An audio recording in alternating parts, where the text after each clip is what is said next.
These countries will allow you to move with your family or dependent in 2025 as a student. So if you're someone who is looking forward to moving abroad or relocating, not just only yourself, but with your whole entire family, like husband, wife, or children, I bring you good news today because this list of countries that I'll be mentioning today, they will allow you to move with them as a student. So the reason why I'm actually making this video is someone asked me, not only someone, people have asked me if they can move abroad with their wife, their husband, and their children and everything. I said, of course, it's possible, that as long as a student and you meet the requirement, you are free to do it. Not every country allow that, but some few countries do allow that. For example, the number one country that I'll be talking about is Portugal. Not just because I'm here, but because of what I've seen and people that I've met. Some of my friends that came with their wife and their children. Recently, I went to pick up somebody from the airport. He came with the wife, came with the child, and they are both here. He's a student, MSc. So now, when it comes to Portugal, all you just need is to go through the normal study route, apply to schools, do your authentication, do your verification, do your legalization of documents, then you apply to school. MXC, I will actually suggest MSc or PhD because MSc or PhD they will give you these programs gives you free time. You don't go to school every day. Some students go to school once a week for MSc or PhD, while some goes twice a week.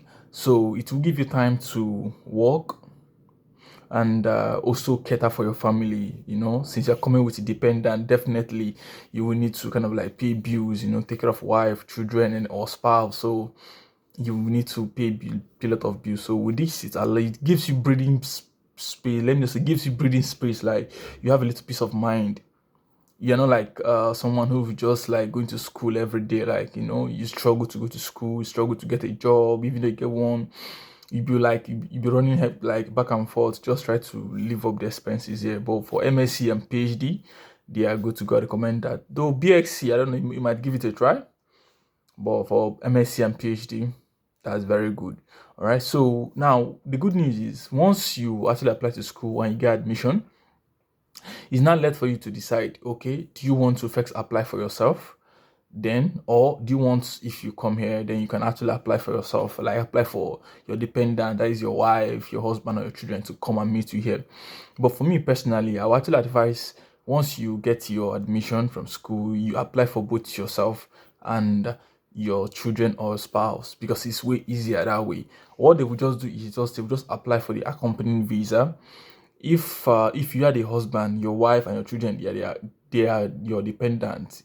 So you go through the process of accompanying visa category. You apply, you submit your document at the same time. You need to have enough proof of fund. Like you need to have enough proof of funds. All right, because I had someone came in, family of four with 41 million as their proof of funds. So imagine that kind of a thing. So you need to show enough proof of funds for someone who is coming with dependent. And for someone who's coming in with the wife or the husband, you need to show kind of like your marriage certificate, something that actually connects, something that's kind of like proves that, okay, you people are legally married, which is your marriage certificate. And this marriage certificate, for you to use it for your visa application, you need to authenticate it in Ministry of Foreign Affairs, and you also need to legalize it before you apply for your visa, because this is what you will use to tender to the counselor. Okay, this person is my dependent, he or she is accompanying me to Europe, that I want to move there and all of that. Then if you're someone who also have a child, like maybe you have like 4 children, 3 or 2 children, their birth certificate needs to be legalized. The same process, you authenticate at Ministry of Foreign Affairs, then you also legalize. Each of these process has their own. Each of these legalization of marriage certificate and the birth certificate, they have their processes too. So just that when you start, you will get to know all these things. But remember, someone who is coming with a dependent in Portugal needs marriage certificate. It needs to be authenticated and legalized. If you are coming in with children, it needs to be authenticated and legalized too. So the next other country I'll be talking about is Greece. Greece is also a wonderful country in Europe that you can actually want to move with your family the same way as a student. So all you just need to do is get the admission, you apply. I would actually advise MSc because the MSc is way easier to move as dependent because they believe, okay, this person has a lot of time, and normally you're allowed to work 20 hours a week, even more than if you want to. Depends on the contract you have with the school. Maybe it depends on the country, but best of my knowledge, Greece is another country you can also give it a shot. The next other country I have on my list is Austria. I know someone who moved to Austria with family.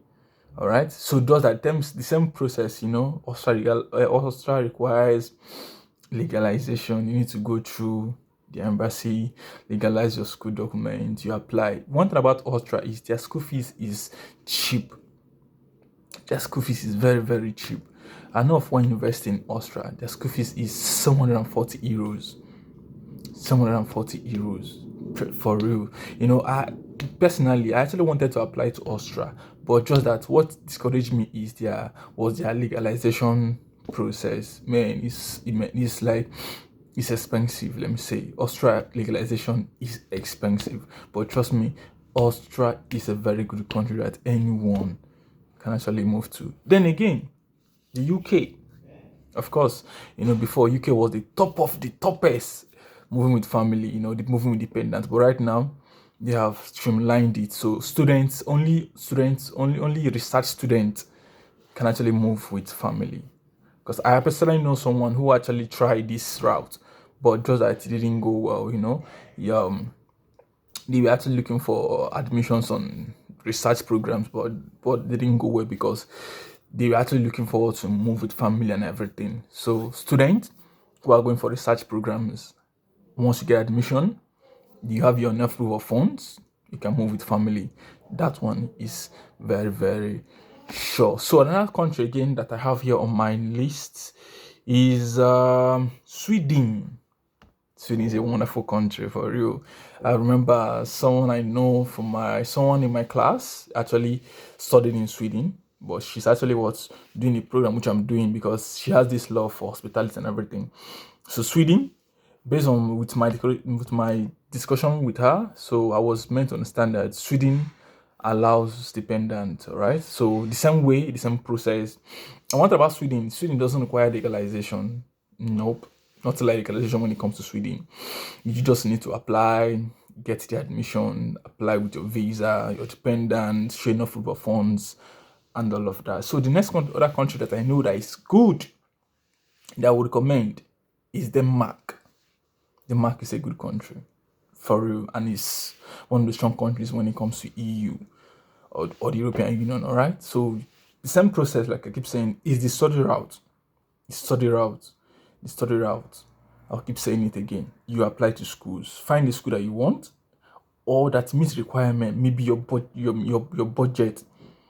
As long as you can meet up with the requirements, the school fees, and everything, you pay, you get the admission, you can submit. Now, one thing about all these countries that I like very well is if you want to apply with your dependent, or maybe you don't know about the proof of funds, or maybe you don't know much of the document you use, just go to the country's embassy website. They will list out a requirement for you, the proof of funds, like how much do you need, how many months is the money was supposed to be in your account, every other thing that you need, it is there for you. Just read through and you submit your application. So next other country again is Belgium. Belgium is actually a wonderful country that you can actually look forward to. Very, very beautiful country in the EU. All right, Belgium is a very, very, very strong country. All right, so Belgium, they speak French. Like if you're somebody who speaks very French, like you speak, like you're fluent in French, trust me, Belgium is also a country that you need to look forward to as well. All right, so the next other country is Australia. Australia, yeah, of course, I've heard me. Australia is a country that you should also look forward to, but just that their school fees is a little bit high. Yeah, let me use that word, a little bit high, because I remember a girl in my class, a family of 4. She's from Pakistan. So they once lived in Australia. She was schooling there. The brother was schooling, she was schooling. The dad was working there. The mom was also there.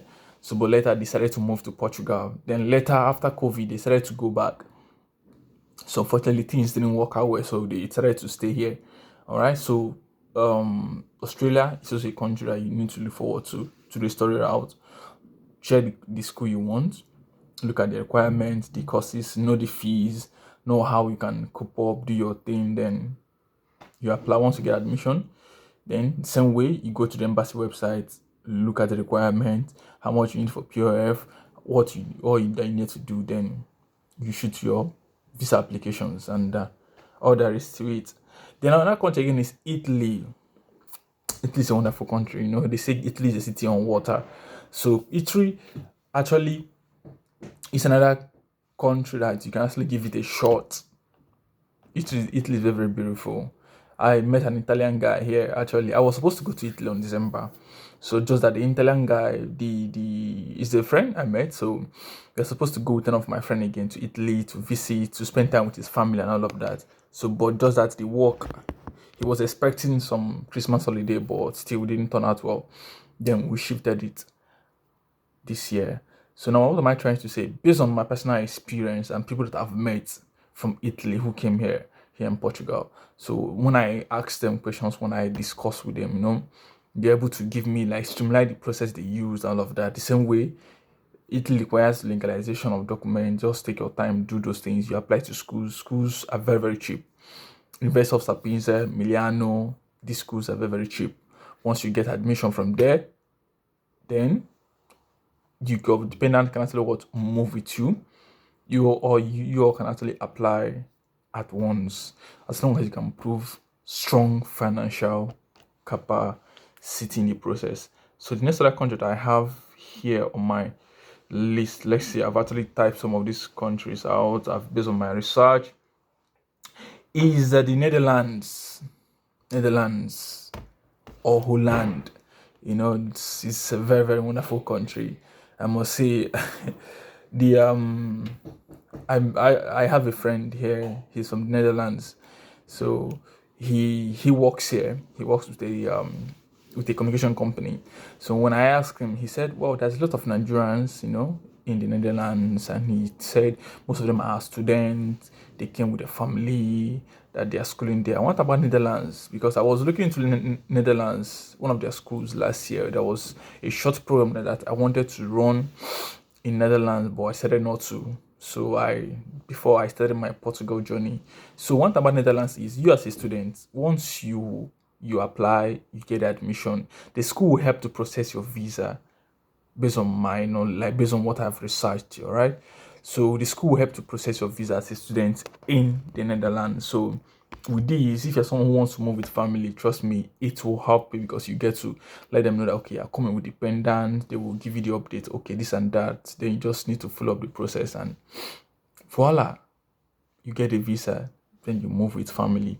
The next other country that I have that I need to mention here is the New Zealand.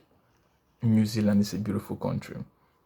It's a beautiful, quiet country, for real. Sometimes it's kind of like, it marvels me, because I've actually met people from New Zealand. They came here, they said they are tired of the New Zealand. All their life they have been there. They grew up there, so all their life has been there. They just wanted a change. This is for real, and I'll be like, man, this country is so good. Why don't you like it anymore? They said, well, I've been there all my life, so I needed to see new place. I need to have new experience, and I love that. And that's very good. So the country is a very, very wonderful country, very, very strong country that anyone can move to. All you just need to do is get your admission to that country. For the visa application, like I said, it's very simple. Go to the embassy website of each of the country that you want to go to, that you want to go to. Look at the visa application, look at the visa category that you want to go to. All the requirements are there, and all these requirements, they are being updated yearly based on the change of policies and laws. So once you meet all the requirements, you can shoot your applications. Trust me, I've mentioned so many countries, and I've mentioned Portugal. All right, I've mentioned Italy, I've mentioned Greece, I've mentioned Sweden, I've mentioned Denmark, I've mentioned UK, I've mentioned Netherlands, I've mentioned New Zealand, I've mentioned the Holland, so which is the Netherlands. So I believe with this, someone who has plans of moving abroad with the family, all right, you can actually give it a shot. Then look into these countries if you want to move with your family. But if you want to move alone, fine, no problem. Maybe invite them later, fine. But if you want to move together, fine. Remember, it requires more financial capacity. It requires more financial capacity. But if you look at it from another angle, it's actually very good because you're when you are moving, like you people are all together, like you are seeing your family, your children are looking at you, your wife is there. You're not kind of like worried that okay, you have people back home that you need to call, you need to travel back home. Like everything is your people is still there, So that's just one of the benefits of moving with family. But at the same time, guys, so if you have any question, please leave it on the comment section and I'll respond to you immediately. Meanwhile, give this video a thumbs up so that to be pushed out to people who are looking for content or video like this. So one last thing again, subscribe to the channel, guys. I appreciate you guys so well. People who have been commenting, people who have been with him on this journey, I really appreciate you guys and all of that. So below the video description, you will see the Telegram community links. Join the community, you see people who are there helping each other, supporting each other, asking questions, and a lot of questions has been answered, a lot of information has been given out there. So join, and we'd love to have you guys there once again. All right, appreciate you guys once again. See you guys on the next one. Peace and bye for now.